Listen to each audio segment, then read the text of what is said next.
Welcome to Mogobe Nuggets of Wisdom podcast.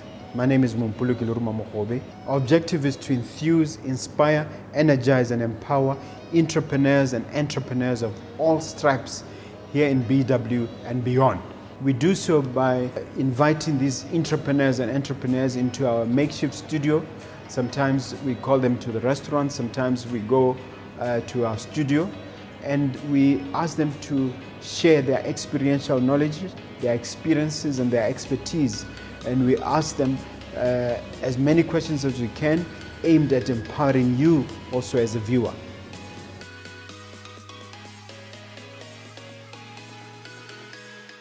Hello dear viewer, dear listener, my name is Mompoloki Mogobe. I welcome you once again to another episode of Mogobe Nuggets of Wisdom podcast. Very excited about this one. My guest is an industrial psychologist. We're going to dissect workplace issues. We're going to talk about human capital and such related fascinating subjects.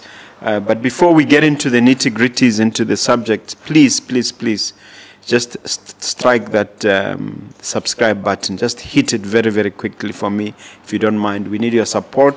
We certainly need your subscriptions to keep the show going, and also to wrestle with the algorithms that we have to deal with here on YouTube. Welcome to the studio, sir. Thank you very much. I feel welcome already.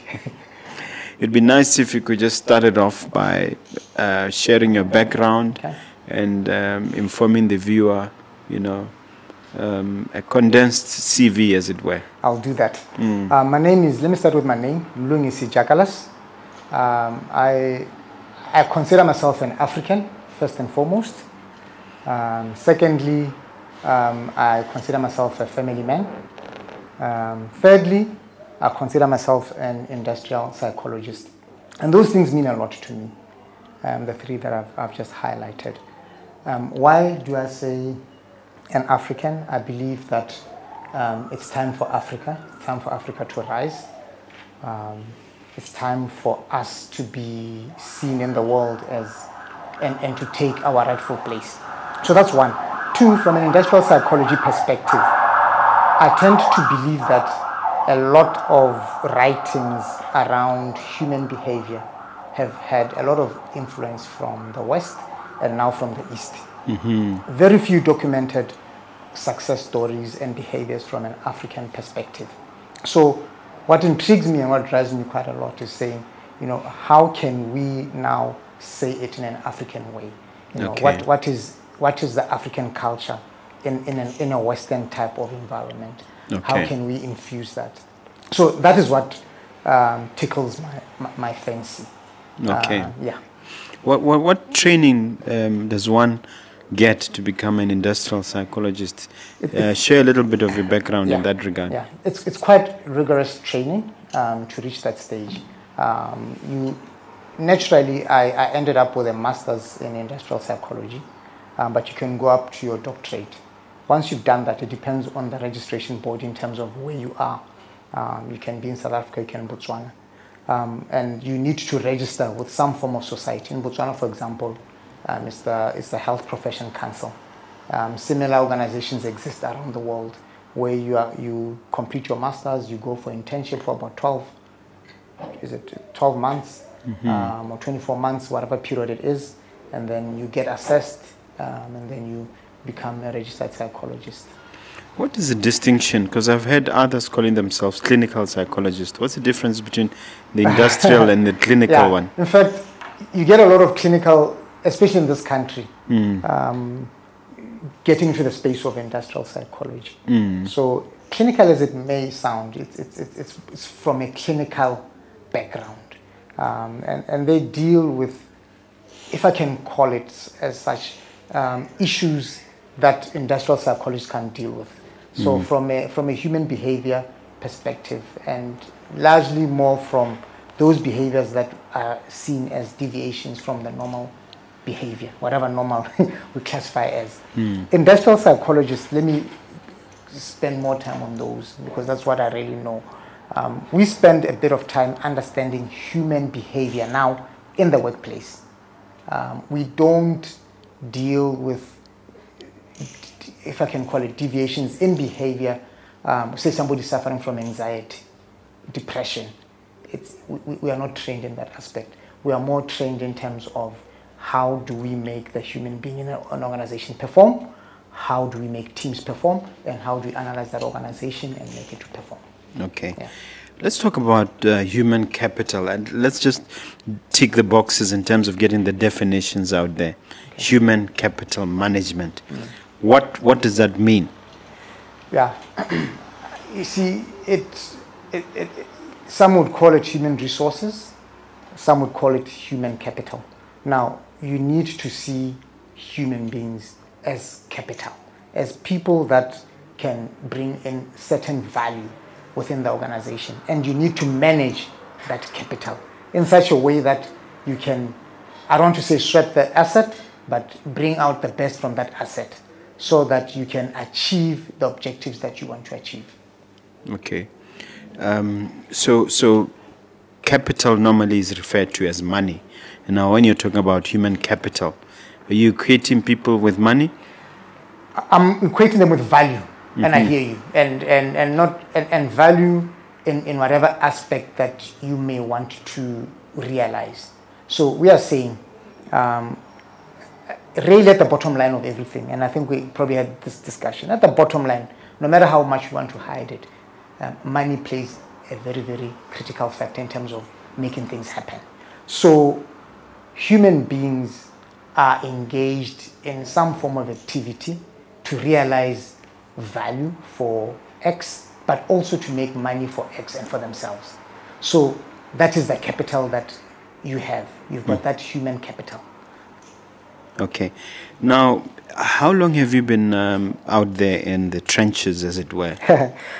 I've been in the trenches for 5 years, but rough trenches 2 years. I've been in corporate world for about 20 years. So okay. I've had the comfort, the experience, and now I'm having the discomfort and the experience. Yes. And the joy and the freedom and the excitement. Okay. What was your career on the corporate side? Those 20 years, okay. What were you doing? I've worked largely more in the diamond industry, in the mining industry. Rose through the ranks, Debswana. I spent quite a lot of my career with the Debswana group up until I became senior manager HR in Joining Mine. I've worked in Murupule coal mine as well under the same position. My last organization, a beautiful organization, was Diamond Trading Company in Botswana. Similar role as well. So I've been in the diamond industry for most of my life, with short stints in the telecommunications and health sectors. Why do you describe working for those organizations as comfort, and then working for yourself as discomfort? It's comfort in the sense that your routine. You know your routine. You wake up, you go to your work, your office is set up. At the end of the month, you are more or less guaranteed, unless you've been told that the company is retrenching. So you know how much you're going to get at any particular point in time of that month. So that routine is more or less guaranteed, and you can work around it. You can abuse it, or you can use it to your benefit. So it's comfortable. There is less complexity in that environment. So that's why I call it a little bit comfortable. There is discomfort where I am right now. Lots of discomfort because you sometimes, especially depending in terms of how you structured yourself, depending on, there's competition. Now you're fighting. I mean, Botswana is a small population. You're fighting for that small piece of cake. There are about 20 of you fighting for that small piece of cake. And then the pricing then matters. The quality then matters. You might get it, you might not get it. How do you now make sure that I become top against X, Y, or Z. And X, Y, and Z are people that you know. I mean, like I said, it's a small economy, it's people, it's your friends. So the discomfort is there.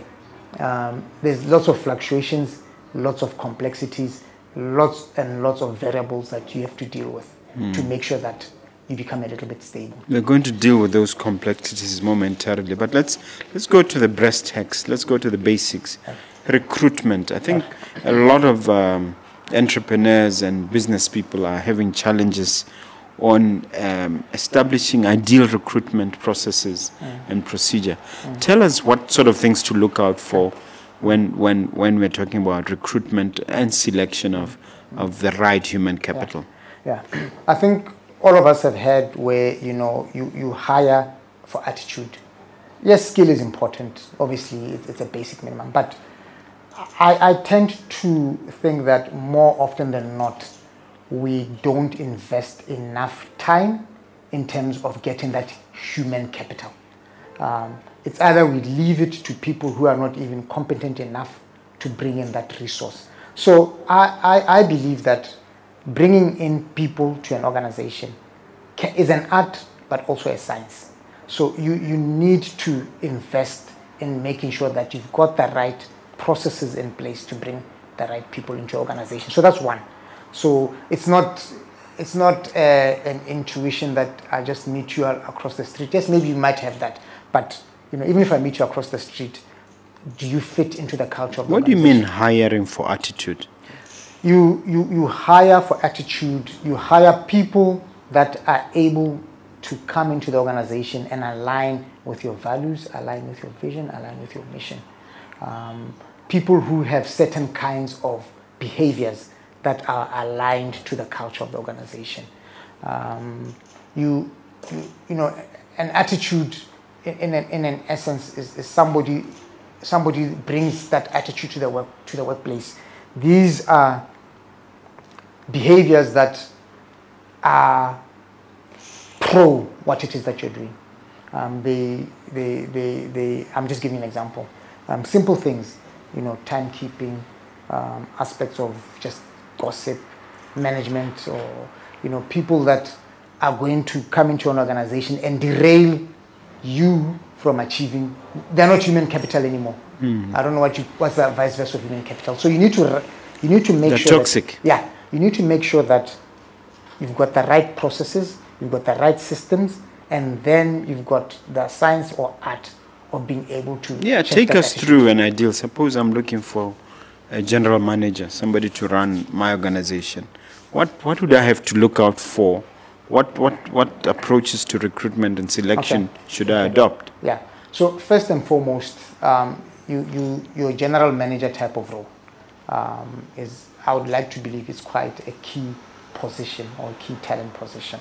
Now, recruiting for key talent is also a little bit different.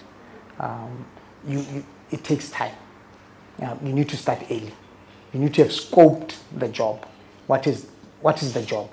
Do I know what I really want? A starting place. What does scope mean? Scoping the job. It means, have I defined the job? Do I know what the job purpose is? Do I know what this person is going to do? How am I going to assess this person? Do I know the requirements that I want for this person to come into this job? So that's the starting point. And then what kind of person am I looking for? Attitude, personality, competencies, how do they match to this job that I've got here? So basic just scoping of that position, or we call it job specification. Once you've done that, in my view, then you can do a whole host of things. Now you need to source. You need to source for that. You can source from the media, you can source from referrals, sourcing, but you need to now say, where can I find this? I don't want to call it animal, but where can I find this human capital? It's individual. Where can I find this human capital that I'm looking for? And how am I going to look for this human capital? You might get thousands of CVs, or you might get 3 CVs. You get those CVs, normally we encourage you to have some form of preliminary discussion or with those individuals, just to check. Obviously, you have your own checklist. It might be in your head, or it might preferably written down, because you're not alone. So you check for those individuals, and then you then have your final interview with those candidates. What are the things to look out for during that interview process? It's one, if it's a general manager role, I would just specify it amongst three things. One is the technical ability. Which one? Technical. Does this person have the technical knowledge? There's no way, if you're looking for a general manager, for example, in a hospital, and the person does not have the technical knowledge or the industry knowledge that is required. Two, it's leadership qualities. Leadership qualities, because leadership is quite important. I'm going to obviously need to look at what kind of leadership does this person have and exercise. Three, for me, it's such a senior role. It's the issues around strategy management. How does this person develop a departmental strategy for his area? Has he done it before? Yeah, but 9 times out of 10, people will present the rosiest picture about themselves, only to discover after hiring them that, they're not really what you thought they were. How do you guard against that problem? The guarding against that problem is, one, it's the type of questions that you'd be asking. That obviously, two, we normally also recommend psychometric assessments. What's that?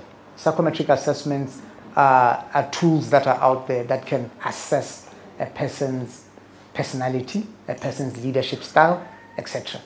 Three, you need to do reference checks just to augment what it is that you're doing. The last one is probably just around the aspect of probation, obviously. But I know you'd have already gotten the person inside. So reference checks also help, but they can also be flawed. So it's a number of interventions that you put in place. So that's why I'm saying recruitment takes a long time. If you're going to do it quickly and short circuit other processes, then the chances of you getting what you're saying are quite high. Where in your experience have you seen companies getting it wrong, and how do we ensure that we don't fall into that situation? Yeah. That's a very good question. And now, you see, again, there's an aspect of agility, there's an aspect of flexibility that you also want, and there's an aspect of speed that we are now, and then there's an aspect of due process that we are looking at. So I've seen a lot of organizations putting people to do the process of hiring who don't have the best interest of the company at heart. Now they hire for whatever reason that is out there that satisfies their own selfish or protect their own selfish needs. So that happens quite a lot. Can you give examples?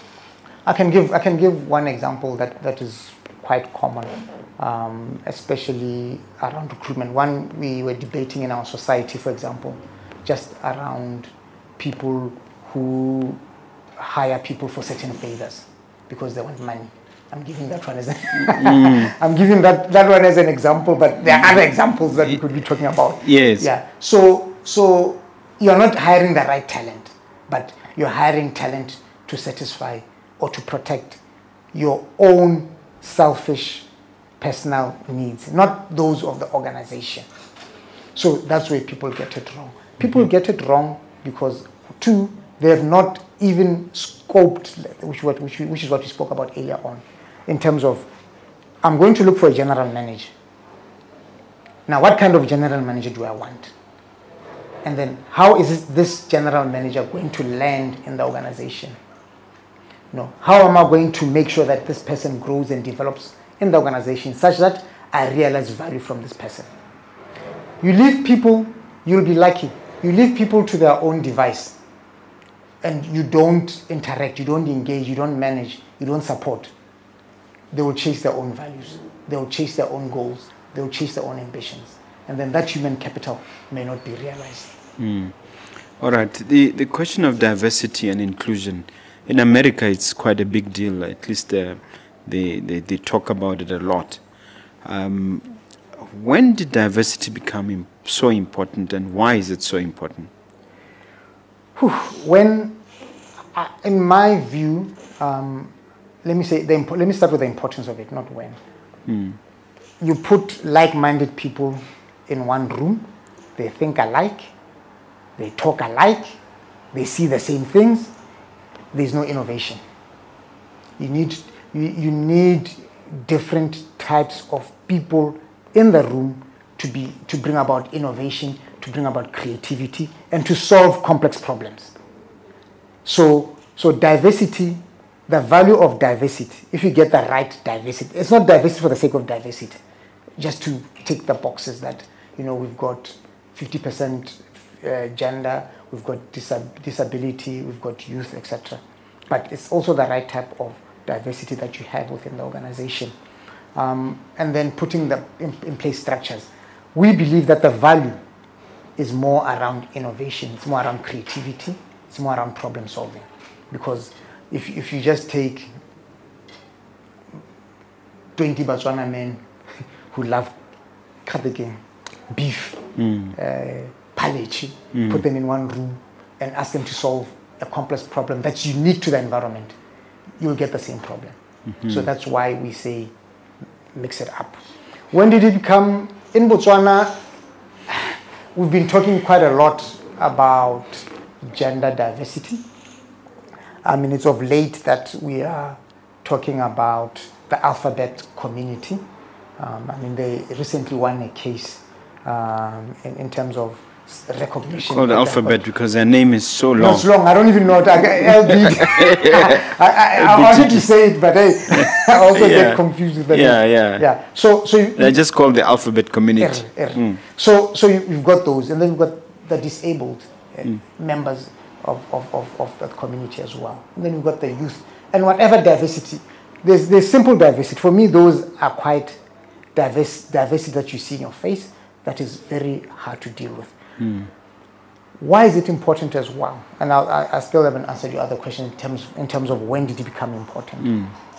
It's important because we all have certain beliefs, certain assumptions. We all have been brought in a certain way. When something different crops up into your world, you're going to try and protect your space, and not you protect your turf. Protect your turf. We need a lot of, I believe, training as Botswana, in Botswana, because this is where we are right now, especially just to manage our biases, because sometimes our limiting perceptions of others and of ourselves, or our over-exaggerated beliefs and assumptions of ourselves and limited perceptions of others prevent us from being creative, innovative nation as well. So that unconscious bias training, which is quite common now in the world, is quite key to try and say, hey, Remoho, Ghana, this is how you are. I'm just giving you an example. This is how you are. Maybe, mix it up a little bit, and then you might see a bit of more change. When did it become? I think human evolution is very funny again. Certain things that in society were the norm are currently not the norm. Rules change. I believe rules change. I've seen them change, and probably they're changing for the better in most aspects. You're right. Who would have believed that the Supreme Court of the United States would declare abortion illegal after 50 years? I mean, this is something that is in the news now, which we never thought would see happen. We thought that this is a settled law. So when you say things change, they do change. So, you're bringing another thing in terms of who's changing what, but I don't want to go into that conversation. Why can't it be us changing? That's why I was talking about culture. Sometimes we wait for certain decisions to be made and then we follow suit from a collective perspective, especially rules that I believe that sometimes we want to go this way, but the society, the group, whatever it is, has told us this is wrong, this is right. The common debate now, and I know I might rub other people the wrong way, is in Botswana, when you, and these things we need to debate and talk about them. When you speak about diversity, some people will say, you Botswana used to practice polygamy. I'm giving that, but now you're accepting the alphabet community. But who's driving that conversation? Who's having those types of debates? So we need to take out those squirmy worms under the rocks and start exposing them. I like the way you describe Yeah, them. you know, they are there. Or some call it the elephant in the room. Yeah. And sometimes we don't talk about it. We just let it pass. And that culture then is not a conducive culture for innovation, for engagement. Is there a difference between diversity and inclusion? Yes. Or is it the same concept? No, there's a big difference. Tell us. There's a big difference. Inclusion is now, diversity is sitting around the table. I'm giving you a simple analogy. Different types of people. Inclusion is that I also have a voice as much as you have a voice in that table. Yes, I'm included. You need to. You can't just diversify, and say no, ladies and gentlemen, we are a diverse organization. We're okay.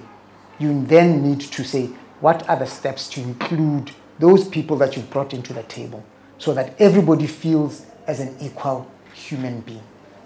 Do you believe that diversity has to be legislated or enforced through law? I do, because I strongly believe that in certain areas, especially where you've got marginalized communities and where we are not doing enough to bring those communities to the forefront. We cannot allow chance.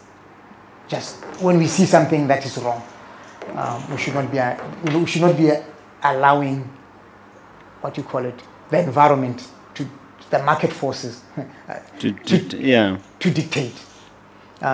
So sometimes that's why we have certain leadership to also make those judgment calls.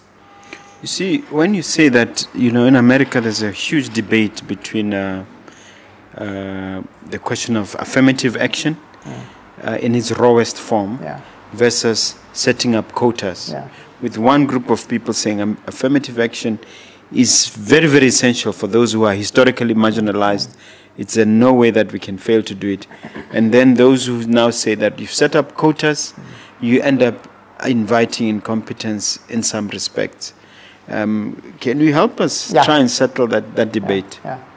So, you see, you set up quotas, you force change. And you bring in a new normal. You learn to live with that change. And you learn to build up that competence. So it's two sides of the coin. My argument is that sometimes you need to force the change to happen for the better. Through quotas. Through quotas. But obviously then it's not a quota just for the sake of quota. There should be some form of factors and criteria that we also try and support for those quotas. How high are those quotas as well? So we can ease the change as well to avoid the extreme. So you can transition. I think the SADC tried it. There was a time when they tried to legislate, if I'm not mistaken, 30% women involvement in parliament. And I think it was a protocol, but when it came to implementation, it failed because women, for some reason, were not ready to vote for other women in the numbers that were hoped. So sometimes it's hard to enforce. That one you can't enforce because that one is now a subject of emotions of the general population. It's a subject of the culture that exists at that point in time. So I don't think that was a good target that they set for themselves because the playing field and how you get to that space is totally different. But for organizations, I mean, there are leading organizations in Botswana that are especially driving. I think the gender one, in Botswana we are doing very, very well. Especially again, I'll talk to where... Agenda one? The gender representation. The gender one, yes, okay. The gender representation. I think we are doing very, very well. I would obviously, I don't have the statistics, but my belief is that we still have lots of CEOs. The percentage of CEOs is still a bit skewed, or GMs a bit skewed to the male side of things. That's my assumption. you'd love to see that changing a little bit. But from a senior executive level, I think most organizations that I've been aware of are doing pretty well. Okay. The only one that we need to focus on is around disability. It's how do we build inclusive, we're speaking about inclusion. How do we build inclusive organizations such that people with disabilities are able to access come here, for example? Okay. So that is what we need to work on. Okay. Still on the question of diversity and inclusion, are there guideposts, guidelines, or policies that we could look to as a nation to help us through this area? In Botswana, I'm not aware of any, but I know at the Office of the President, we do have people who are working around that space. But to have guidelines as a country, no. But out there, best practices, there are people that have those guidelines and best practices. I work quite a lot with one of the gentlemen. He's at the University of Botswana, Dr. Muswela. He's an advocate of inclusion of people living with disabilities in organizations, to the extent that they can even come and audit your organization from that aspect and help you build a more inclusive organization, but more from people living with disabilities. Okay. Yeah. The one subject we need to talk about is coaching. What is your involvement or your activity in the coaching arena? Yeah. Coaching is one of those things that everybody's a coach. Everybody and their mother. Yeah, everybody is a coach, and rightfully so as well. But then it's up to you as a consumer of coaching that you understand what you've gotten yourself into. Coaching is a profession. In fact, it's now becoming even more of a profession. You were speaking about monetization. That's one area that a number of people have monetized in terms of how they can also make, I don't say killing, but make a living out of coaching. So coaching, we have to differentiate it to a number of other similar disciplines like counseling. Coaching helps you become a better version of yourself. It's not a therapy. It's not a counseling session. You coach somebody who's good at something or wants to be good at something, but they must have certain basic criteria. I mean, I've sat around people wanting to go for an interview, and they say, "No, please coach me. I want to be successful in the interview." You sit down with the individual, and you ask 2 or 3 questions. You can really tell. They're far from no, ready. they are far from it. So, as a coach, you do sit back and tell them, you are up against an uphill battle. So this is, I don't think you are ready, but if you believe that you are ready, this is what you need to go and do and work on this. But maybe the time frame might be too little. So I coach on those aspects around career coaching. I use a lot of assessments. You get a lot of people wanting to be managers. There's one post to be a manager. There are about 10 of you. How do you stand out? You don't use multi to move up. It's performance. And how do you become visible? How do you become present? And how do you let the results talk for themselves? So that is the coaching space that I'm involved in. Okay. Is it individuals or groups that you coach? Both. We coach individuals, and something that I missed is quite saying that from individual coaching, it's more around, you start from your self-awareness. I sit down with you, and we need to talk about you. Who are you? Where are you? What are those things that are holding you back? Do you know them? Because sometimes, like I said in the beginning, that we walk around with this self-importance feeling. I'm the best thing under the sun. Yes, maybe you are, but maybe you're not yet there. Yeah, there's a thin line between self-confidence and arrogance, isn't it? No, you put it very well. Yeah. So you need to know. Sometimes you don't even know yourself. You don't know where you are. You don't know what you are capable of. But you are living life unconsciously. You just wake up, you go to work, come back, sleep. Wake up, come back, sleep. Yeah. So we coach you from that perspective, self-awareness, self-management, and we believe that the results should come. Okay. Groups as well. Not groups. I prefer teams. Okay. And there's a difference why teams. What's the difference? A group is just two people who influence one another. One Two or or two, more, yeah, because of our proximity, or maybe we've had a chat. But a team is focused. A team is focused on achievement, and a team works together. Everybody knows his or her skill, his or her position. So more often than not, I prefer to work with teams that are looking at achieving a certain goal and achievement. Okay. Without necessarily blowing your trumpet, actually you should blow your trumpet. Can we give examples of people you've coached without necessarily mentioning names and the outcomes thereof?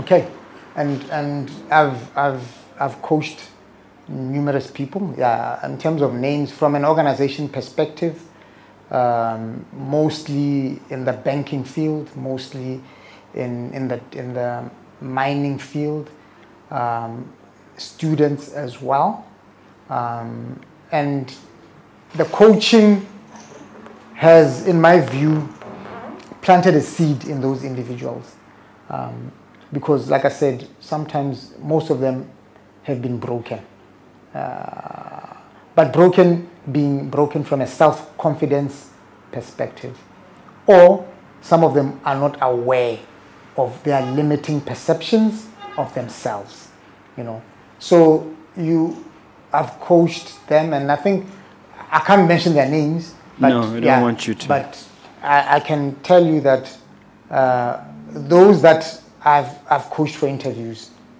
senior roles, especially in those industries as well, they've gotten those positions that they were looking for. Some I've told, you are not going to get it, so let's stop here. So let's work on you. You are hurt, you are broken. It's not a counseling session, but you need to find what makes you happy. So that you can fit into the marketplace. Yeah. Because sometimes people want a position for money, but not a position. So I've gone with this, and this is where you can coach me as well. I've gone with this in life, that you have to do things that you love. You have to do things that really matter to you, so that when you put your 8 hours, your 9 hours, it's not a dread. You wake up excited because I'm going to do this thing called life. There's this thing, let's do this thing called life. So you wake up knowing what I'm going to live. And I'm trying to imagine the situation where somebody says, look, I may not be, this may not be my ideal job, but right now I need to put money on the table, I need to feed my family, and they just go along. It's almost a case of love the one you are with until you find the one you love, if you know what I mean. So isn't there something to be said for that, rather than just starve? Find a position, keep going. Okay, let me just, a good one as well. I like your questions. I've had lots of those, and I've found myself in that environment as well. We cannot take away from the aspect that you have to keep the lights on. You cannot just terminate, and unless you've done your risk assurance as well.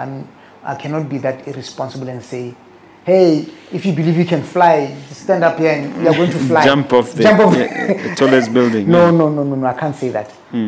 So it's important that, yes, you have to have a plan of life. And you have to find, the most important thing is you have to have your milestones. You know, I think there are people that are in professions and are locked in professions. Some have accepted, hey, you know, I wanted to be this, a pilot, but now I'm a policeman or I'm a teacher. And, you know, they've reconditioned themselves to live life like that. There's nothing wrong with that. Absolutely not. I was rather thinking where it is transitory, where you're in transition to what you want. But in the meantime, you find you know, something to keep you going. Yeah, and the most important thing is if you still have a vision and dream, whilst don't be locked too much in terms of what you are doing there and there. Let your behavior also show us where you are going. I mean, if you are an entrepreneur, you are setting up and you are still a teacher, you are saving money, you are a policeman, you are an HRO somewhere, your lifestyle must show that you are moving to a certain direction as well. Yeah. And your behaviors must show that you are moving to a certain direction. The leadership development is the next major topic we want to tackle. I want you to tackle it from an African standpoint. What do we understand in a work situation about African leadership development? And you see, in terms of culture, and that's one area that I would really love to study. And if I've not done a study on that from a cultural perspective, Mogobe, if I had to appoint you as a coach, I don't know what you can do, but you'll find a way. So, culturally, there are certain things that are right and wrong. And what is right and wrong is normally determined by the dominant beings or the society or the dominant culture. That determines the boundaries. Now, when we speak of leadership, what is common from an African perspective that we've had is the aspect of Ubuntu. So there are certain aspects within the African culture that when we tease out, we can find that maybe if we work like this, we can go a long way. I'm speaking about Ubuntu. Ubuntu means treating the other human being as a human being. And you are seeing a lot of literature now in the Western world, even in the Indian world, going back to those kind of concepts. They come with fancy names now. I mean, in Sichuan, we've got the Jacklass system. That is participatory leadership. Yes. You know, let's talk. Let's engage. That's engagement. It's a different word for engagement. But we don't practice those things anymore. I don't know why. But so for me, it's to identify a number of key elements in the cultural setup that we believe are important and can drive the organization forward. And that at the center of it, Botu, kana Ubuntu, in the Southern African context. There are many others that we can think about. We can start listing them and start investigating how can we help your organization in Botswana assimilate the culture of Botswana and move forward as a nation. There's a gentleman who's positioned himself as a top leadership expert. His name is John C. Maxwell. To what extent can we rely on people like that in terms of guiding us when we talk about leadership development? And are you a fan of his? Okay, I'm going to be honest, and I know probably my friends will be listening to me. I read his book once. I subscribe to his teachings, but I'm not his fan. I'm more of a fan. I read a lot of Steve Covey. Covey, yes. But I've reached a stage now where I'm saying, where is a John Maxwell from Botswana? Where can we? how can we Africanize? I'm very sorry to probably bring in this kind of concepts. There's no need to be apologized. But how can we Africanize these concepts and make them mean more for us as Africans? So how can I study leadership? Who is exemplary in leadership in the African context? When I took his book, 21 Irrefutable Laws of Leadership, and I found that all those 21 rules or whatever are sort of African. They resonate in some degrees. So perhaps because he's packaged things in a certain way, it seems a bit alien. But at the heart of it, some of the concepts he describes are our own. Yeah, that's what I was saying. If you look at all these teachings now, they are moving back to what probably we espoused as a culture. And certain concepts resonate very well with certain things that we believed in the past. So they are doing a full circle in terms of human behavior and managing human behavior. My only point is then saying that we from our continent and where we sit, yes, there is globalization, we've mixed and everything, but we need to reach a point in time where now we are saying we've made it our way. We've done it our way. And I think the other cultures, especially from the East, they are more or less doing it their way. Look at their gurus, whatever they call it. I'll call them gurus that they have that teach, for example, your yoga, your meditation. I'm sure there are certain practices in Africa that we used to do that are positive and can support our growth. So what are you and your organization doing, especially when we take it further and now talk about talent management? Yeah, where we sit right now from a talent management perspective and your recognition of a culture, our journey is now saying how can we infuse the culture that I've been talking about. How can we sit as organizations and describe the culture, but also more from the dominant culture, dominant culture, what we know as practices that we had that are very, very key, and how can we infuse them in the environment that we are in. I've touched on just two. I would love to hear colleagues out there sharing other practices so that we can build a body of knowledge just around the culture. So Rona, from a talent management perspective, what we are doing is, one, treat all human beings as human beings as a starting point. Be aware of your labor force. Talk to them, converse with them. Don't treat your employees as machines and as objects or as challenges or as obstacles in your organization. Because those are the three key things that we normally look at. Understand your team's challenges, your team's objectives, your team's needs. You might not satisfy all of them, but once you know what space that human being mentally is in and how you can work with that human being in that mental state to achieve the results that you want to achieve. So that's what we teach. We teach, this thing, there's A talent, there's B talent. A talent must be getting 100,000 puller, B talent. It causes a lot of conflict in the organization. I'm not saying don't pay people very well, but sometimes talent in an organization does not exist in a vacuum. So you need to come up with strategies that recognize even the B players, that support that talent to shine. There's somebody, you can't do it all alone. And sometimes we lose focus of that. So that's why now organizations are more moving towards team-based types of rewards, so that you focus on the team. Okay, in terms of talent management, the challenges associated with smaller organizations, SSMEs, are different from those associated with big companies.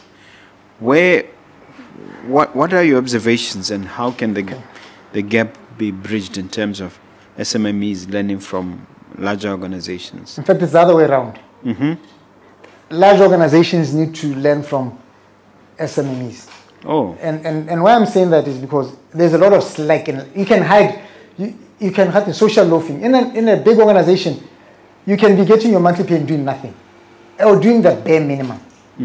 It's what they call presentism. You turn up, but you're really absent. And in small organizations, you can feel it.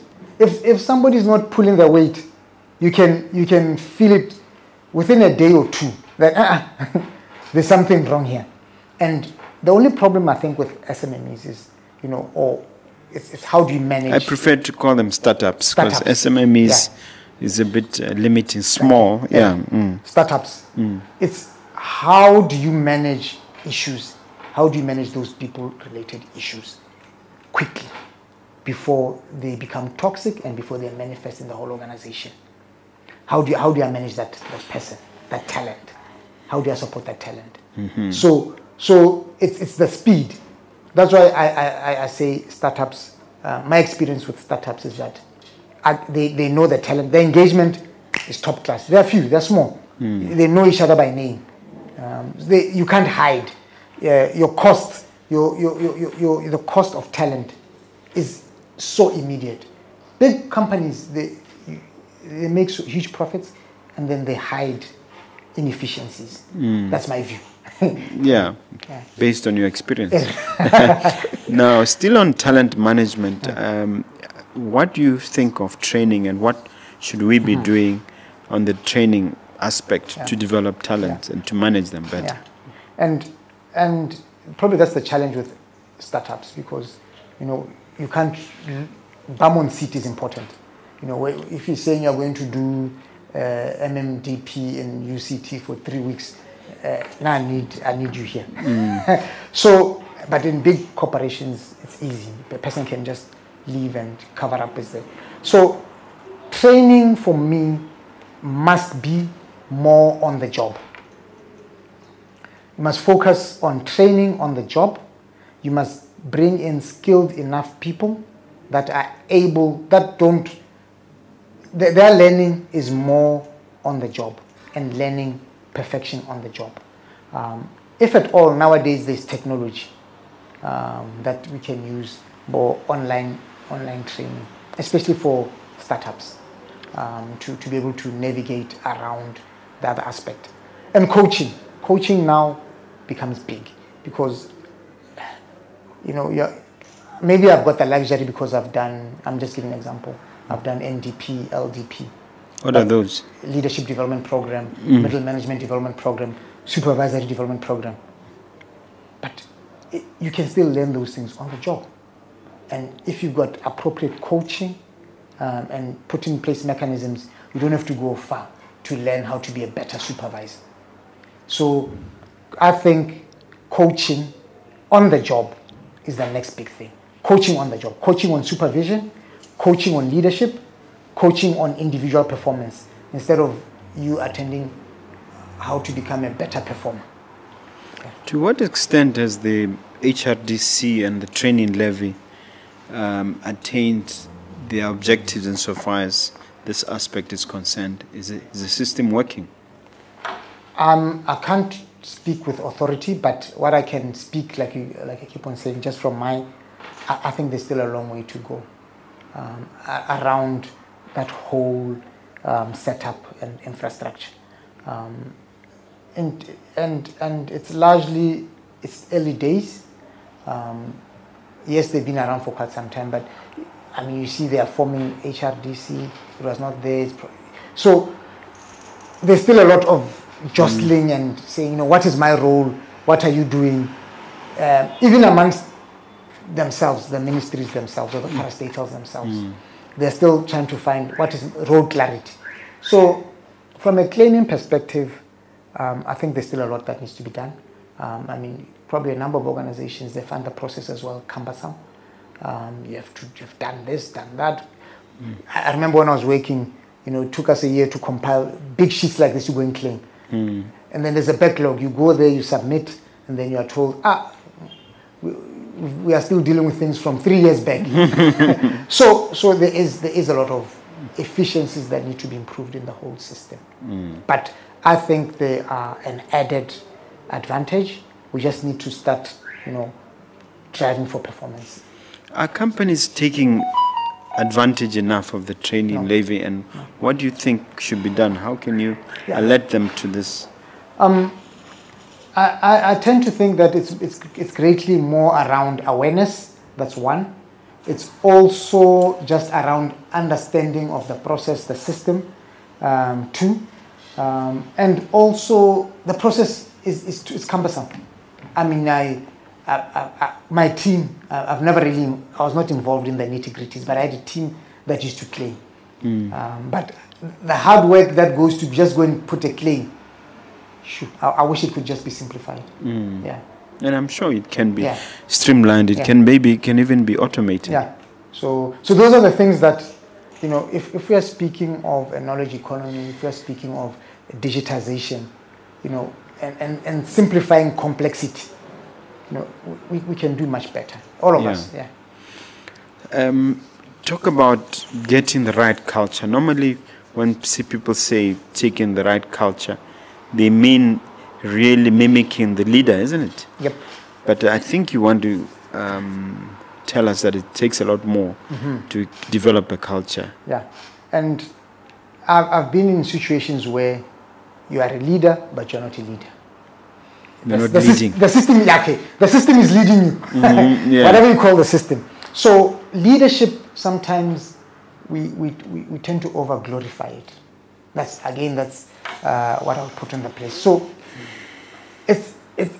we need to start thinking in systems.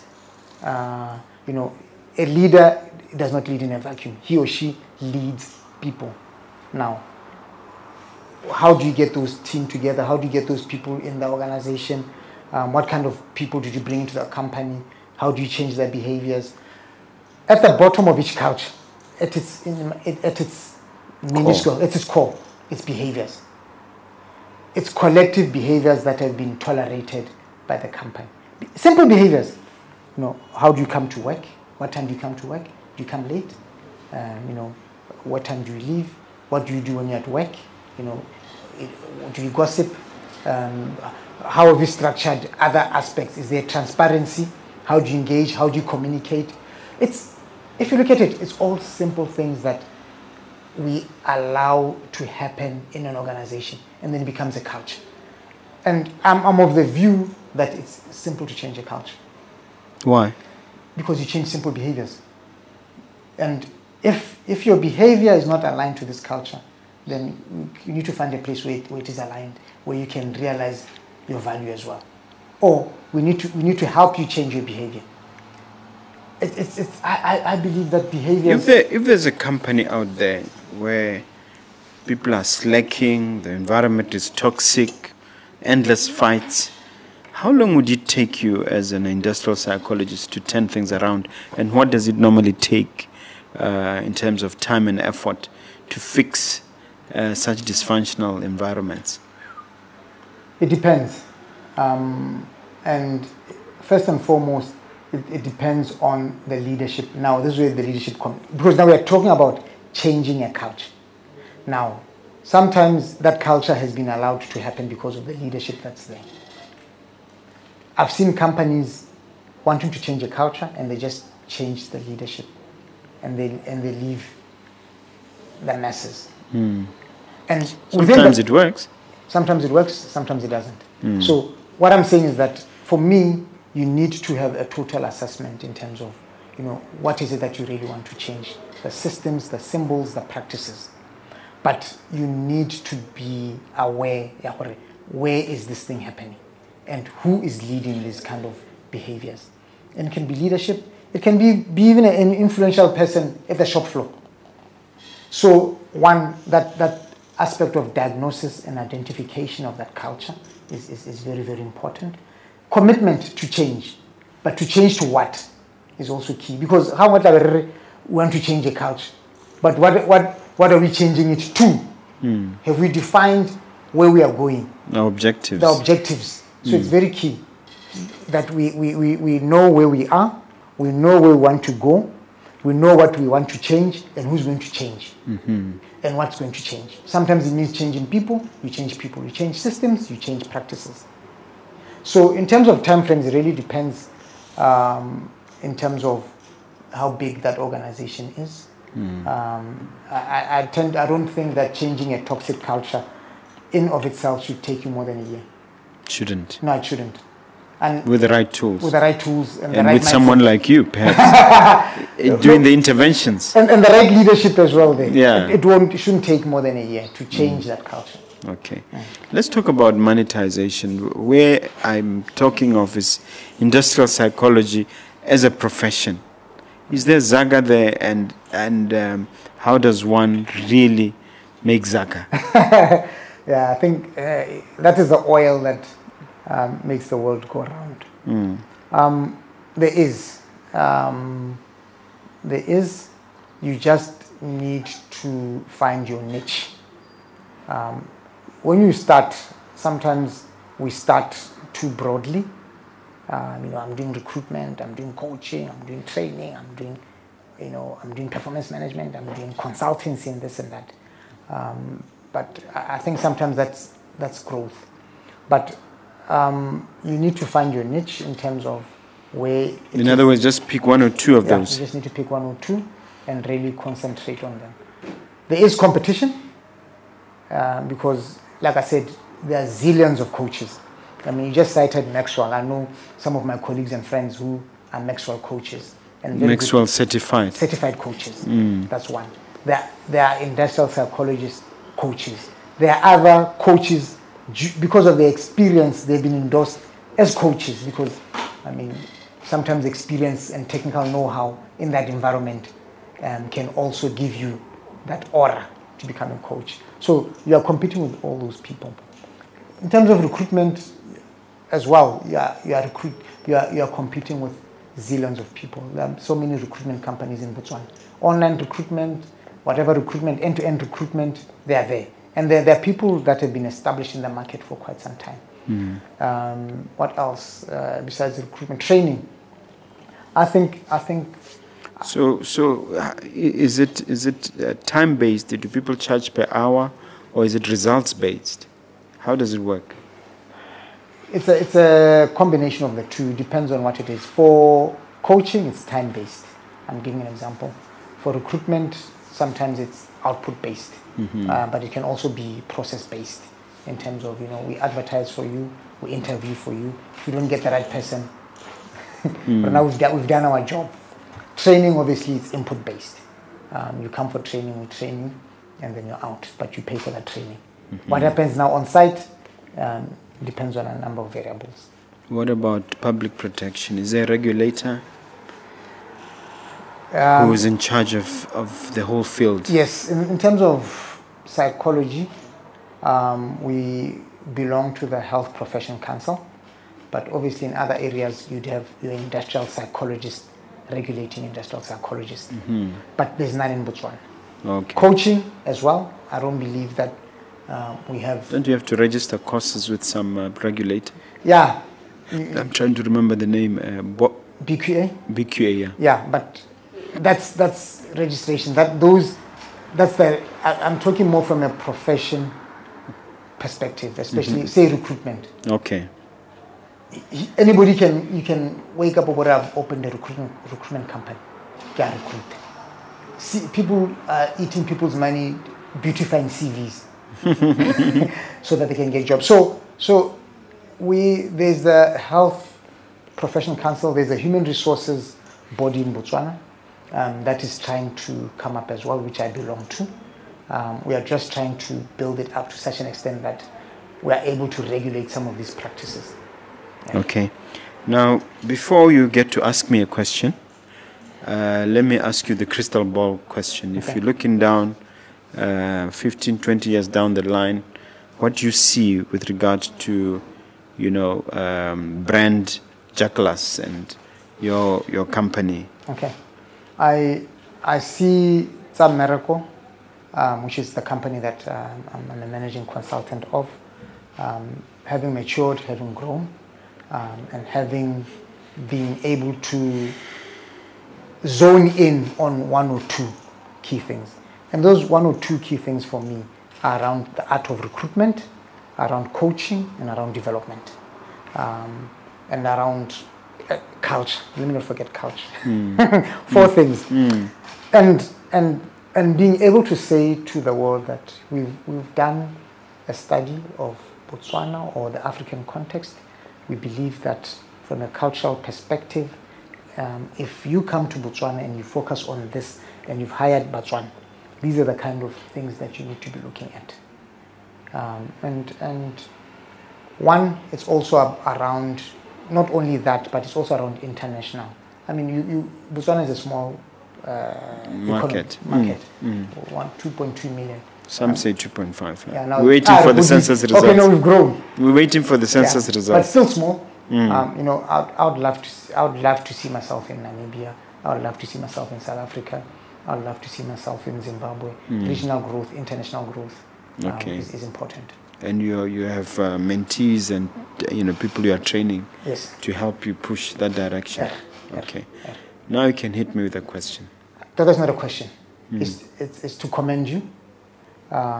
With sometimes you watch Mogobe Nuggets and what are they talking about?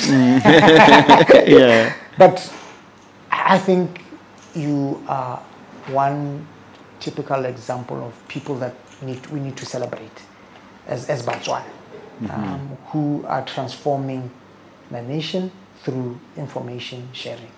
And I just wish that people will hit the subscribe button and we have more and more, because we can use this platform to learn and to grow and to research as well. Thank you very much. I appreciate. Take a look at that camera. Okay. Leave the viewer as we end our conversation with something motivational, something uplifting, a takeaway, as it were. You are great. You've been created with everything that any other human being in this world has. It's just up to you to open up your mind and believe in yourself and to chase your dream. Don't let circumstances force you to remain where you are. Claim your place in this world. You only live once. Thanks.